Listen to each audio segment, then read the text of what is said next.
Hey, thanks for making it to Veterans Info Tap. I'm glad you made it. Are you wondering when the rating schedule change is going to take effect and be able to boost you from a 70 to a 100% potentially, or maybe even 50 to 100, 50 to 70, 30 to 50, whatever the numbers are regarding your mental health condition, whatever it is? So am I. I'm wondering when that's going to happen. Here's the thing. The VA has published the information into the Federal Register back 2.5 years ago, about February of 2022. They pushed out a news release. They submitted the information to the Federal Register. And if you dig in there a little bit, you saw a date of June 2024 as a final date. So some folks out there were anticipating it could potentially be in June. Although a while back, I kind of threw it out there. I don't really think it's going to happen this year. I mean, it could. It's just hard to say with the election year and everything so hot and heavy everywhere else that they may just wait. However, there's no guarantees, right? They could do it now. They could do it a year from now. The last change, the change that affected GERD, gastroesophageal reflux disease, being rated under hiatal hernia, which was a better rating schedule for veterans than rating it under the now rating schedule change to being having it rated under esophageal stricter. So that took 5 years from the time that they had it with the Federal Register to the time that they implemented it. So we're 2.5 years in almost here with this rating schedule change. Who knows when it's going to happen? But you need to be ready for it, because when it does come, it could absolutely help you boost your percentage. Now, there's a few things to think about here, and I wanted to kind of share that with you and then revisit the Federal Register, revisit the announcement from the VA, and give you a few of my thoughts. So please hit the thumbs up, subscribe, share with a friend, all that good stuff. I really appreciate it. If you want to support the channel in other ways, you can do that by becoming a member. Thank you to all you members. I appreciate each and every one of you. Do my best to get back to your comments as well. So let's jump into it. The news release was February 15th, 2022. They covered a few things. It was auditory, respiratory, and mental health. I'm going to focus on the mental health aspect on this. And like I said, it's been submitted to the Federal Register. They've received comments, all that good stuff. And there was that final date for June 2024.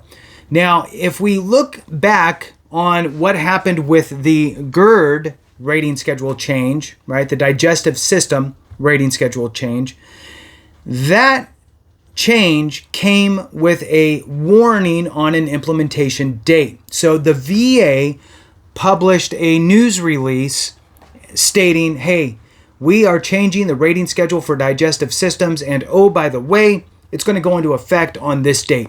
They gave us about a 60-day notice.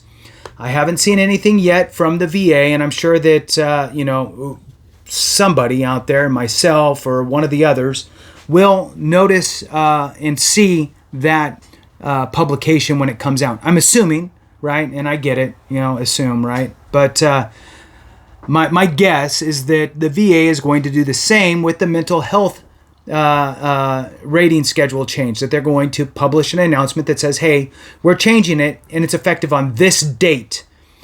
So that will give us potentially a 2-month notice. Now, there's a couple different things to think about here. One, I personally believe that the new rating schedule change is going to be more advantageous for veterans, personally. There's some people out there that think it might be more difficult, and that's cool too. Here's the workaround.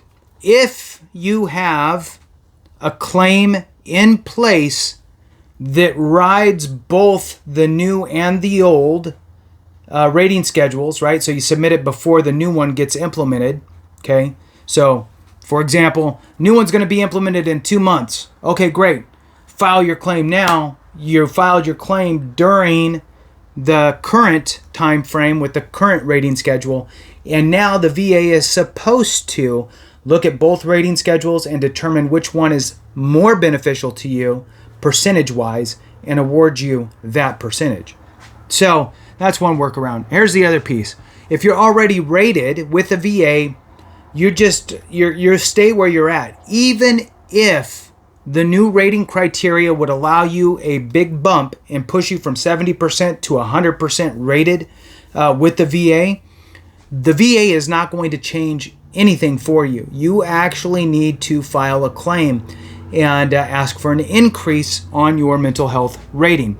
So it's important to understand that, because if you haven't been to your doctor for mental health, or your counselor, or whatever you want to call it, for mental health stuff for the last couple years, you might want to start on that again, so that way you can start building your evidence to submit your claim when the time comes. Just want to throw that out there, because the VA would like to see additional new medical evidence that shows that you are, approved essentially for a higher rating. Now you're going to want to use the new rating criteria to understand that, and that's important too. So let's read through what the VA said, and then I'm going to jump over to the Federal Register and read some of that too. So on the proposal, it's basically the VA proposal to update the disability rating schedules, specifically to mental health in this video here. I'm going to read this to you. The proposed rules for mental health conditions would increase the minimum disability rating from 0% to 10%. So they're getting rid of the 0% rating, which, I mean, it might affect 2 people, right? But nonetheless, it's they're eliminating the 0%. The rule would get rid of the dated part of the rating schedule that prevents a veteran from getting 100% rating for mental health condition if they are able to work. Now, I'm going to say this, I guess, the best way I can. I don't know. There might be veterans out there that are rated 100% for mental health condition and they actually have a job. That could happen. But I will tell you that it is a harder hill to climb if you are gainfully employed, right? Now, the argument could be made in today's current rating schedule that, look, I've had 17 jobs in the past 5 years. Why? Because I can't hold the job because I can't deal with it. I can't stand my bosses. I can't stand the customers. I can't stand whatever, right? Whatever your situation is that makes you job hop because of your mental health condition. If you tie that to it, have that type of conversation, have that type of evidence. I could see that getting approved, even if you had to push it to the board to get it approved for 100%. So I'm not saying it's impossible to have a 100% rating for a mental health condition currently if you're able to work. I'm saying that it's just this pretty steep hill. Now, with that being said, the VA, from their own mouth, is stating that they're making that bar a lot easier to get to. Okay? Being able to work will have no impact on your ability to reach the 100% rating. That's important. And I think that that's a big win on the mental health side. Because depending on who your VA rater is and who's looking at your evidence, they may actually look at the 100% as, yeah, you can't work. And they might rate you at 70 because you have a job, right? So moving on, in the announcement from the VA, it says, VA will ensure veterans get the compensation they need and deserve, especially when it comes to mental disorders. Under the proposed changes, VA plans to use new evaluation criteria. This is important because we need to understand what they're looking for. They're using this new evaluation criteria to more accurately capture the different domains of impairment caused by mental disabilities and provide more adequate compensation for financial losses experienced by veterans with service-connected mental disorders. Rather than assigning an evaluation based on the number and type of symptoms present, these changes would evaluate mental disorders based on how impactful the disability is across 5 domains. You're going to hear that a lot until this gets implemented, and then you're going to even hear it more probably. So 5 domains of impairment. They have cognition, interpersonal interactions and relationships, task completion, life activities and navigating environments, and last is self-care. So those are the 5 domains in which the VA will now rate you. My suggestion is, after you've had a few more visits with your counselor, you're going to want to start to have the breakout conversations of, hey, look, I want to cover these 5 areas specifically. Boom, boom, boom, boom, boom, boom. I think that's 5 booms. I don't know. And make sure that you're dialing in each one of those. And if it's a private one, then it's kind of an easier conversation. If it's a private counselor, you can let them know, hey, look, I'm looking to file a new claim with the VA to just make sure that I'm having all of my ducks in a row and getting the appropriate compensation to help, me take care of my medical expenses and so forth, or whatever, right? And then you can let them know, hey, look, there's these 5 domains that I kind of want to cover and talk about. And then you can ask them for some sort of not really a Nexus letter, but kind of a signs and symptoms and severity letter that just breaks out. I've been, veteran so-and-so's counselor for the past X years. And during this time frame, we've had, conversations surrounding, his or her, whatever it is, PTSD, depression, anxiety, whatever, right? Goes on and on. And I've come to the conclusion or something like that the severity that veteran so-and-so experiences in each of the following domains are as follows. Domain this equals that. Domain this equals that. And do that. Now you have something nice, clean, clear that you could submit with your claim along with any other medical evidence, and that will help you get the rating that you deserve. All right, so in the Federal Register, the general rating formula for mental disorders contains 5 domains related to function: cognition, interpersonal interactions and relationships, task completion and life activities, navigating environments, and self-care. The criteria below describes each domain. The general rating formula for mental disorders provides criteria for each domain for levels of function ranging from 0 to 4. So 0 to 4 is your severity level. Okay, 0 is I am not impacted at all in this domain, right? Self-care. I'm Mr. Squeaky Clean, right? I'm actually OCD about being super clean. So self-care is not an issue, right? So that is a 0. On the other hand, you don't shower for a month and you don't clip your nails for a month and you don't change your clothes for a month. Well, now you're a 4, right? That's super severe.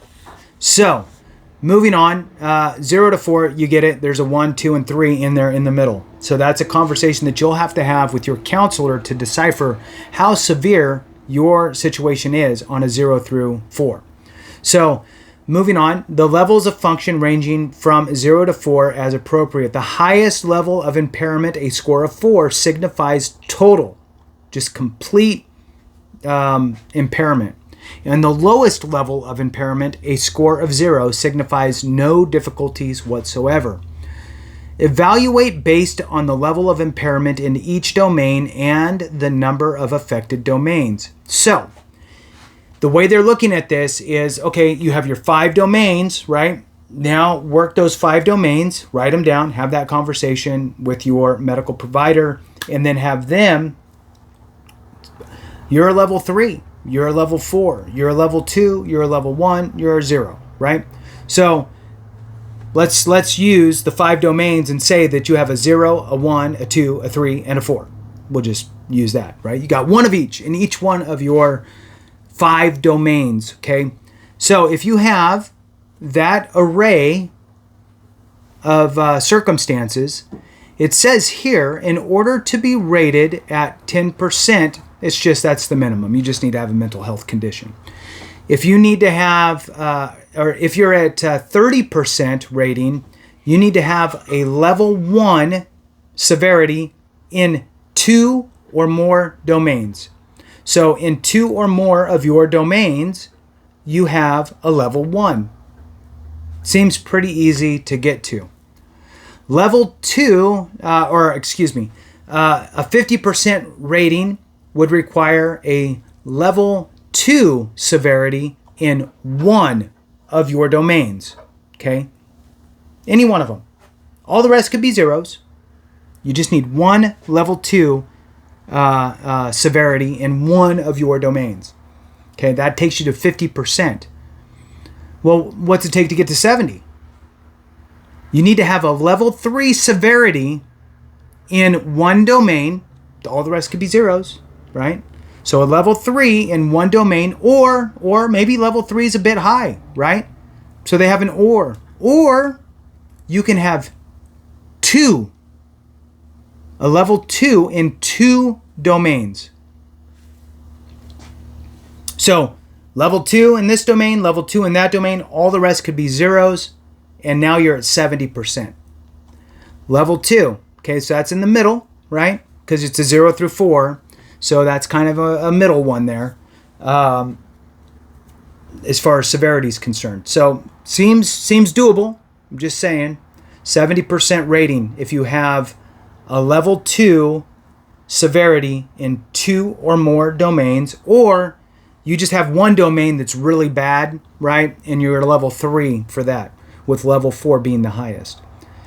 Well, then you might wonder, well, what's it going to take to get to 100%, right? 100% is, they give you 2 options to get there. You need to have a level 4 in one domain. So one domain needs to be just totally like that is just, I am no good in that arena at all. Total impairment. Level 4 in one domain. Or maybe you don't have any level 4s, right? Maybe that's hard to get to. You need to have a level 3 in 2 or more domains, and none of them have to do with holding a job, right? So a level 3 in 2 domains or more, and 100%. And so for somebody who either A, all they have is a mental health condition for service connection, could bump you to 100%, or moving your mental health rating up might take you to an overall 100% with other conditions. Just as a reminder, if you're married with a dependent child or a dependent parent, I mean, that's about $4,100 a month, $4,100 per month tax-free.